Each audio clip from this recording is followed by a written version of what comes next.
Understand what kind of message would make sense on a day like this. I think I've started 3 or 4 different sermons and then discarded them. And I finally decided to read with you and think about a little bit, a story that has been very helpful for me in the last week. Of all the scriptures I've read, I think I found the most encouragement and kind of instruction about how I should act, what I should be like in a time like this in this story. So it's a little bit longer than sometimes I read on a Sunday morning, but it comes from Acts chapter 27. It's a compelling story. So as I read it, just try to go into it in your imaginations and really be present in the story here, and just think about what was happening. And then we're going to think about some of the ways in which this story is similar and helps us to know our situation and what we should do in it. Acts chapter 27 and 28, beginning in verse 9. We had lost a lot of time. The weather was becoming dangerous for sea travel because it was so late in the fall, and Paul spoke Paul spoke to the ship's officer about it. Men, he said, I believe there is trouble ahead if we go on, shipwreck, loss of cargo, and danger to our lives as well. But the officer in charge of the prisoners listened more to the ship's captain and the owner than to Paul. And since Fair Havens was an exposed harbor, a poor place to spend the winter, most of the crew wanted to go on to Phoenix, further up the coast of Crete, and spend the winter there. Phoenix was a good harbor with only a southwest and a northwest exposure. When a light wind began to blow from the south, the sailors thought they could make it. So they pulled up anchor and sailed close to the shore of Crete. But the weather changed abruptly, and a wind of typhoon strength, called a nor'easter, burst across the island and blew us out to sea. The sailors couldn't turn the ship into the wind, so they gave up and let it run before the gale. We sailed along the sheltered side of a small island named Cauda, where with great difficulty we hoisted aboard the lifeboat being towed behind us. Then the sailors bound ropes around the hull of the ship to strengthen it. They were afraid of being driven across the sandbars of Cyprus on the African coast, so they lowered the sea anchor to slow the ship and were driven before the wind. The next day, as gale-force winds continued to batter the ship, the crew began to throw the cargo overboard. The following day, they even took some of the ship's gear and threw it overboard. The terrible storm raged for many days, blotting out the sun and the stars, till at last all hope was gone. No one had eaten for a long time. Finally, Paul called the crew together and said, Men, you should have listened to me in the first place and not left Crete. You would have avoided all of this danger and loss. But take courage. None of you will lose your lives, even though the ship will go down. For last night an angel of God, of the God to whom I belong and whom I serve, stood beside me, and he said, Don't be afraid, Paul, for you will surely stand trial before Caesar. What's more, God, in his goodness, has granted safety to everyone sailing with you. So take courage. Believe, for I believe God. It will be just as he said. But we will be shipwrecked on an island. About midnight on the 14th night of the storm, as we were being driven across the Sea of Adria, the sailors sensed land was near. They dropped a weighted line and found the water was 120 feet deep. But a little later they measured again and found it was only 90 feet deep. At this rate, they were afraid we would soon be driven against the rocks along the shore. So they threw out 4 anchors from the back of the ship and prayed for daylight. Then the sailors tried to abandon ship. They lowered the lifeboat as though they were going to put out anchors from the front of the ship. But Paul said to the commanding officer and the soldiers, You will all die unless the sailors stay aboard. So the soldiers cut the ropes to the lifeboat and let it drift away. Just as day was dawning, Paul urged everyone to eat. You have been so worried you haven't touched food for 2 weeks, he said. Please eat something now for your own good, for not a hair on your heads will perish. Then he took some bread, gave thanks to God before them all, and broke off a piece and ate it. Then everyone was encouraged and began to eat, all 276 of us who were on board. After eating, the crew lightened the ship further by throwing the cargo of wheat overboard. When morning dawned, they didn't recognize the coastline, but they saw a bay with a beach and wondered if they could get to shore by running the ship aground. So they cut off the anchors and left them in the sea. Then they lowered the rudders, raised the foresail, and headed for shore. But they hit a shoal and ran the ship aground too soon. The bow of the ship stuck fast, while the stern was repeatedly smashed by the force of the waves and began to break apart. The soldiers wanted to kill the prisoners to make sure they didn't swim ashore and escape. But the commanding officer wanted to spare Paul, so he didn't let them carry out their plan. Then he ordered all who could swim to jump overboard first and make for land. The others held on to planks of debris from the broken ship, so everyone escaped to the shore. Once we were safely on shore, we learned that we were on the Island of Malta. The people of the island were very kind to us. It was cold and rainy, so they built a fire on the shore to welcome us. As Paul gathered an armful of sticks and was laying them on the fire, a poisonous snake, driven out by the heat, bit him on the hand. The people of the island saw it hanging from his hand and said to each other, "A murderer, no doubt. Though he escaped the sea, justice will not permit him to live." But Paul shook off the snake into the fire and was unharmed. The people waited for him to swell up or suddenly drop dead. But when they had waited a long time and saw that he was unharmed, they changed their minds and decided he was a god. Near the shore where we landed was an estate belonging to Publius, the chief official of the island. He welcomed us and treated us kindly for 3 days. As it happened, Publius's father was ill with fever and dysentery. Paul went in and prayed for him, and laying hands on him, he healed him. Then all the other sick people on the island came and were healed. As a result, we were showered with honors, and when the time came to sail, people supplied us with everything we would need for the ship. You know, as we think through this story, we see a natural disaster, and the ship sailing before the storm seems to be a very different condition than what we face with the coronavirus in the world today. And it is very, very different, but on some of the key points, and I think the most important points, the two stories, Paul's story before the storm and ours before this virus, are kind of exactly the same. I want to point out the similarities. The first one I'd point out is nobody was to blame.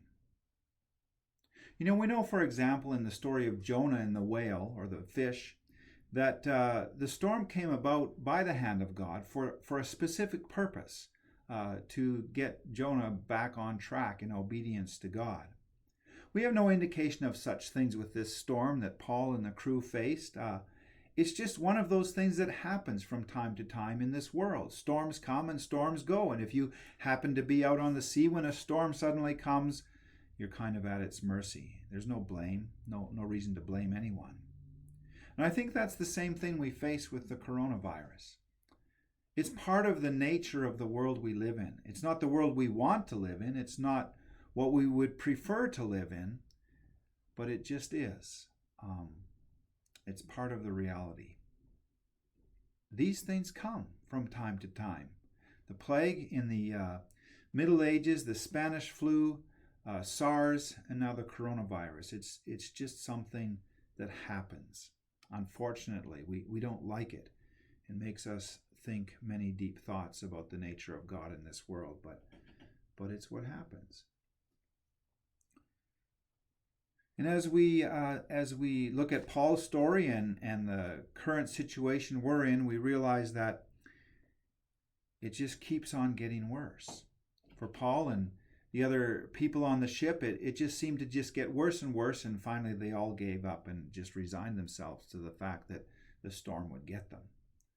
And as we've watched the news in the last week, it seems also like this just keeps spreading to new countries, and the death toll goes up, and we become nervous because we can't really see where the end of this is going to be. So in that way, we're in a similar situation. Of course, the people on the ship experienced great fear and anxiety, and I think all of us at some level or another are experiencing increasing levels of fear and anxiety in our lives, and we just don't know how any one of us will be affected. Some of us think, I'd be fine if I get it, I'd fight it off, and others are certain we'd die, and these emotions have a tendency to run out of control. And that really is, I think, the biggest thing, both facing Paul and his ship and us, is this sense that we're not in control. Feelings of helplessness, I think, are the biggest danger that we face. And there's a certain reality to that, because I think what the coronavirus is bringing to the world on a large scale is the realization that, in fact, we are not in control. The sailors on the ship that Paul was on thought they were in control. They thought they were masters of the sea, and they could read the winds, and they could make it to the port they wanted to get to, but it proved that they were not ultimately in control. The sea was stronger, bigger than they are. And I think that's something that's happening to us as individuals, but I think across the world right now, is that we thought we were in control. We thought we could handle any difficulty that came our way. We thought we had this thing called life and could plot out our lives and our retirements and everything according to our own will. And I'm not saying God did this for this purpose. I'm certainly not saying that, but it is a result. It is an outcome of facing something like this that's beyond our control. We're all realizing that we don't have control, but there are things we can do that combat the fear and anxiety, and that's what I want to get to, and that's really what I want to talk about. You see, because the Apostle Paul, a great man of faith, teaches us by his example, and then as we look into some of his writings, his letters, by his own words, how to handle this kind of thing. There's certain things we do have control of, and certainly God is in control, and so I want to look at his example as he went through this storm, as we go through whatever storms we're going through. So the first thing I noticed from Paul that seems a little bit unusual, it kind of stood out to me as I read the story, is from beginning to end, with the exception of a little spot in the middle, he talks about the people on the ship together with him as we, as us. And it's interesting because there are other places where Paul talks about Christians and people of faith as we and us, and other people as outsiders or people of the world or that kind of thing, even sometimes the enemy, people who aren't in the church. And yet in this case on the ship, as far as we can tell, Paul is the only Christian there, the only believer, the only person of faith in Jesus Christ. And yet throughout the story, he speaks as in solidarity with the others on the ship. He understands himself to be together with them. He says we and us in all of this story. That's not a big point I want to make, but I think it's an important point. We tend to get selfish and focus in on our own needs and our own struggles as we go through this. But Paul never did that. He never thought, how can I save myself? His concern was for everyone on the ship. And whether the ship is your family or our church or our town or even our country and the world, I think we would do well to follow his example and think about this struggle we face with something that comes out of the fallen, broken nature of the world we live in. That this struggle is real and we're in it together. Now, another thing that we see with Paul is his absolute confidence. In verse 21, we read that Paul gets a direct message from God. An angel visits him in the night on the ship in the storm and assures him of one simple thing, one simple fact: you will stand trial before Caesar.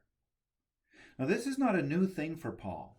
In fact, if we go back in the story of Acts all the way to Ephesus, when Paul was traveling back towards Jerusalem long before this time, the elders at the church of Ephesus were trying to persuade Paul not to go to Jerusalem because they thought he might get arrested.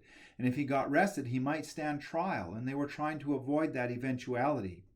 And Paul even then had a premonition or an idea from God, from the Holy Spirit, that he had to go through with this, that this was going to happen, that this was God's will for his life, that this was the direction God was taking him. And so during the night, the angel visited him and said to him, God's will in your life, God's direction that you have had these last months and even year or year and a half or however long time it was, I haven't looked it up, but it hasn't changed. God's direction, God's call, God's purpose in Paul's life hadn't changed. And as a result, he gained courage, realizing that this storm, though it was not in the control of humans, it was in the control of God.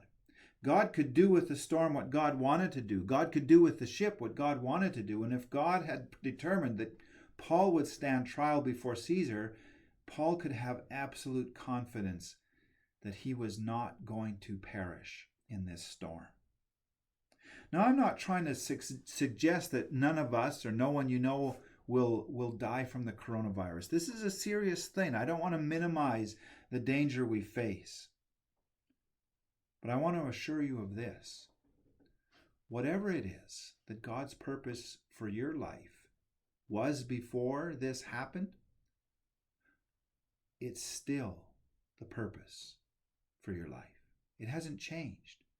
So while you cannot control the storm that faces us, the virus, the storm that this virus is bringing to our life, we have no control over that. We do have some agency in terms of continuing to live according to the call that we already know God has on our lives. The storm doesn't make that change. The purposes of God in your life are the same today as they were before the virus came about. Maybe God's purpose in your life or my life doesn't seem as big and grand as it was in Paul's life. Maybe God's purpose in your life is to be a good mother. Maybe God's purpose in your life is to write encouragement notes. Maybe God's purpose in your life is to be a helper, just locally in your neighborhood. It was that before the storm came, before the virus came. It hasn't changed. Maybe God's purpose in my life is to seek to expand, to study God's word and make it as clear as I can to you. Well, that hasn't changed. I'm just seeking to be like Paul here and in the face of this storm, find a way, a different way, a way I've never done before. It's a steep learning curve to learn how to record something like this. But God's purpose hasn't changed. God's purpose for me in my life is still the same. We do it differently because the times have changed, but it hasn't changed. We can continue in this. Now, let me read some verses that speak to this issue. First one is Isaiah chapter 46. Remember the things I have done in the past, for I alone am God. I am God, and there is none like me. Only I can tell the future before it even happens. Everything I plan will come to pass, for I do whatever I wish. I will call a swift bird of prey from the east, a leader from a distant land to come and do my bidding. I have said what I would do, and I will do it. And so if you have any knowledge of what God has said for your life, what your ministry is, what your calling is, what you're supposed to be doing in obedience to Him, it hasn't changed. We keep on doing these things. And now we turn to a man who faced far greater adversity than I think any of us will face with the coronavirus. Job, in Job 42 verse 2, said this in the midst of his struggle, his sickness, his suffering, his loss. I know that you, God, can do all things. No purpose of yours can be thwarted. Coronavirus will not, cannot thwart the purposes of God. They will be accomplished.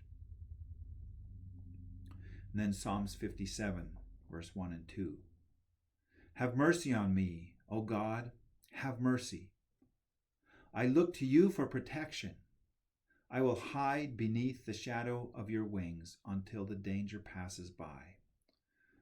What a perfect prayer for our time. But it doesn't stop there, hiding. It goes on to something else. I cry out to God Most High, to God who will fulfill His purposes for me. So yes, we hide under His wings till this danger passes. We desperately need the closeness of our God at this time.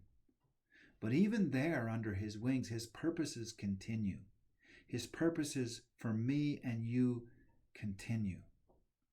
Let us live up to the purposes that God has for our lives in a difficult time. This is what Paul did. This is how he lived, even in the storm. Now, the next thing I see from Paul's example is his example of faith. Now, the people on the ship, from the commanding officer to the ship's captain to the owner of the ship to the soldiers and to the other prisoners, had all succumbed to fear. They were so afraid that for 14 days they had not eaten. There was one man on the ship who was a man of faith and a man of courage. And he did something just very normal. He stood up in front of the people. He gained an audience, even though he was the lowest tier of people, a prisoner. He gained an audience, and he spoke to everyone on board. And he had faith. He believed that they would make it through. He believed that God would continue with His purposes. He believed the things I've just been talking about. And he knew for himself personally that meant he would stand trial before Caesar. And so he would survive this storm. And so by faith he stood up and he took some bread and he broke it and he ate it in front of them. And they all gained courage. And they got up and they ate and they did the things they needed to do to save the ship. Or not to save the ship, but to save their lives. Now, this is a different kind of sharing of faith than we usually think about when we use that term. Most of the time when we talk about sharing faith, what we actually mean is we mean telling the gospel of Jesus Christ or telling our personal testimony or something like this. But this is a different kind of sharing of faith. What I have in mind here is the fact that Paul had faith. He wasn't afraid. He wasn't scared. He had the strength to act at a dangerous time. And when he stood up in front of the people and did it and acted in faith, it's like as if he shared his faith, his belief, his strength with them, and they got up and ate and acted as well. So he shared his faith in that way. And I think that's something we can all do at a time like this. He acted confidently, with confidence that God's care and goodness would follow through. And his action based on his faith, influenced the others so that they too could get up off the floor and begin to do something. So I think that's something we all have to share at this time as people of faith. Let's dig into our resources. Let's look into our hearts and find God there and find the Holy Spirit there and meet those messages of God's angels that will that will speak to us through his Holy Spirit at least, and share our faith with others, so that many people that touch our lives can act with confidence in this time. We have the story in the middle here of the snake, and there's many details about this story that I honestly don't know what to do with. Did God heal Paul miraculously? Did the fangs of the snake kind of go through his skin and out the other side of his skin, and the poison was excreted harmlessly on the ground? Did they think it was a poisonous snake, but actually it wasn't? Any of these things are possible, and the story doesn't tell us, except that Paul lived. It tells us the result, and that's the important part for us to think about. Because Paul was not a person here of influence. I mean, he had acted on the ship, but when they got to shore, he was still a prisoner under the guard of the soldiers. And so he did something that I hope any one of us are doing now, today. He just became helpful. We need a fire, we need wood. He went out and he brought wood, and it exposed him to danger. Being helpful often exposes us to danger. And so when Paul got involved and just was helpful in a small way, helping with the fire, it exposed him to danger. But that provided him, or provided God, I think is a better way to think about it, with an opportunity to show his power. An opportunity for God to show the people that God, the God that Paul believed in, was the one to look to. That the God that Paul believed in was the one to pray to at this time. An opportunity to demonstrate God's power. I want to read a verse that Paul wrote later on when he was in prison, after he had gotten through. Hadn't had his trial with Caesar yet, but he was in prison awaiting, and he wrote this to the Ephesians. And I wonder, as he wrote this, if he wasn't thinking about this shipwreck. So be careful how you live. Don't live like fools, but like those who are wise. You see, in this, he had many opportunities to make missteps, to act as a person who didn't have faith, to sit on the floor with the others and just accept the fact they were going to die on that ship. Be careful how you live. Do not live like fools, but like those who are wise. Make the most of every opportunity in these evil days. Don't act thoughtlessly, but understand what the Lord wants you to do. You see, just like in Paul's life with that snake, God will provide opportunities in these times for his presence, his power to be shown to people around us. Make the most of those opportunities when they come.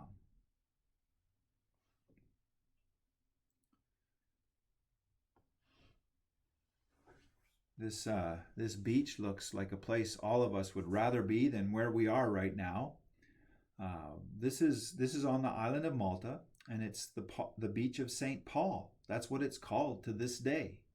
Tradition tells us that this is the beach in question. This is the beach that the ship ran ashore, and they swam and floated onto this beach. It looked very different on the day when Paul arrived there than it does in this picture.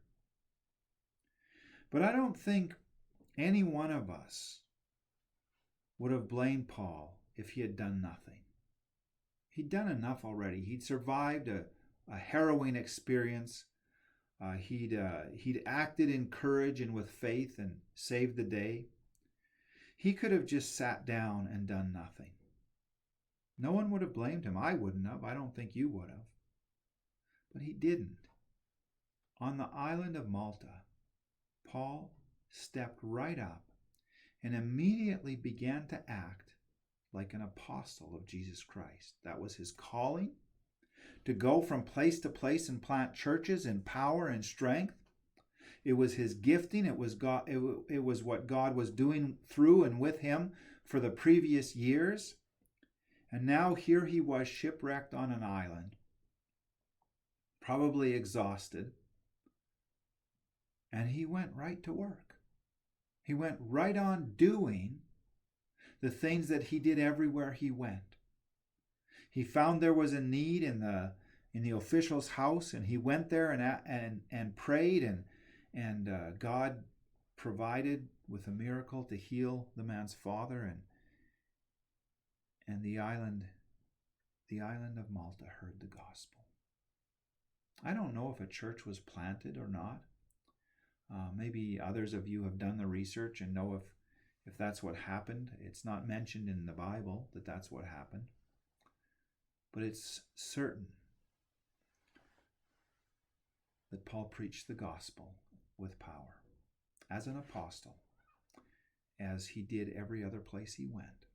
He didn't expect to go here, but he believed that he arrived here by God's direction, and that his calling, his obedience to God in being an apostle didn't change because of the storm. And so he did on Malta what he did everywhere else. Paul wrote these words in Galatians chapter 6, verse 10. Therefore, whenever we have the opportunity, we should do good to everyone, especially to those in the family of faith. What an appropriate verse for us today. But it's clear from this story of the storm that Paul practiced this. He didn't just write this out of some imagination. It's from his experience. Whatever the opportunity, wherever you are, however you got there, make the most of it.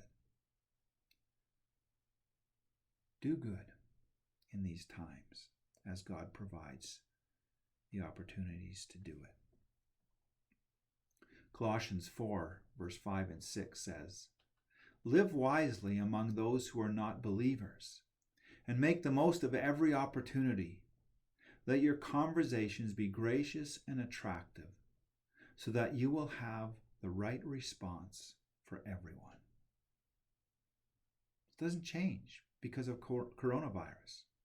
These things are still true. These things are still God's direction for how we should live.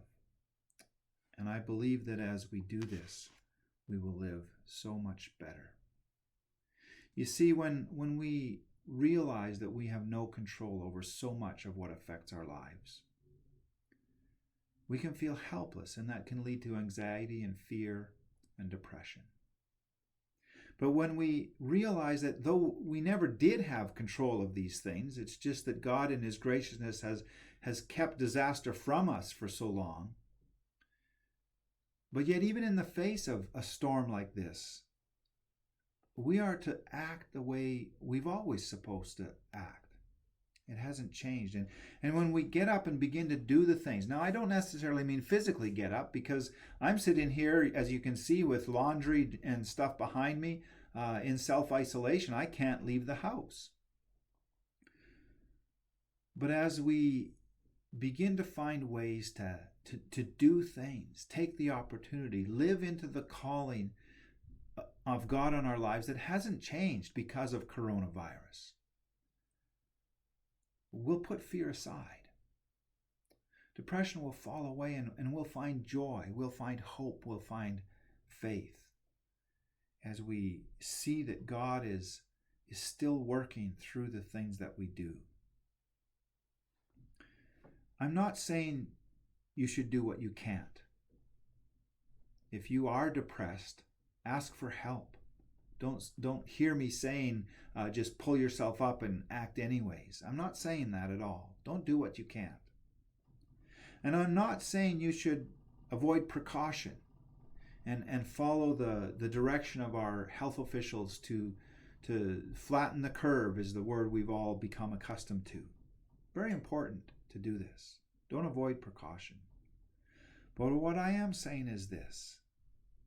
Take this time when your life is slowed down to draw near to God, to develop habits that will stand you good in the coming days if they get worse, and in the coming days if they get better. Spend time in prayer. Turn off the news. Turn off the internet. Open a Bible. Phone someone and pray together with them. You can populate this list with 100 other things that you've already done, that you will continue to do. But seek the Holy Spirit as He will prompt you, as He will show you how to act in the opportunities that He gives you in this time.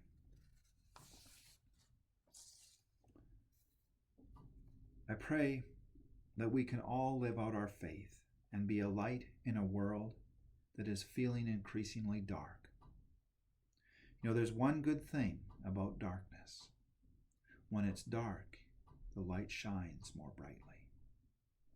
May we be the light of Jesus Christ and the hope that God brings in Wainwright and wherever you are in this dark time. I want to read something as I close here from another great man of God, not from the Bible, but from another time in history. A man who lived through epidemics, disease, much more serious than it seems like the coronavirus is going to be. This man lived in the 14th century. He lived through the Black Death, the bubonic plague. This disease spread across Europe with a furiosity that we don't even see with the coronavirus. It's estimated that over a number of years, as the plague came back again and again, year after year, that as much as 60% of the population of Europe died during those days. Devastation. Martin Luther lived in those times. He was a leader of God's church. He was a pastor. And he learned how to deal with disease as a Christian. I want to read what he wrote, because I think it's good advice for us to remember. I think he learned through hard trial the right response, the correct Christian response to an epidemic. This is what he said. I shall ask God mercifully to protect us. Then I shall fumigate, help purify the air, administer medicine, and take it. In other words, I'll pray. That's my first response. But then I will also do all the things that the best medical advice of my time tells me to do.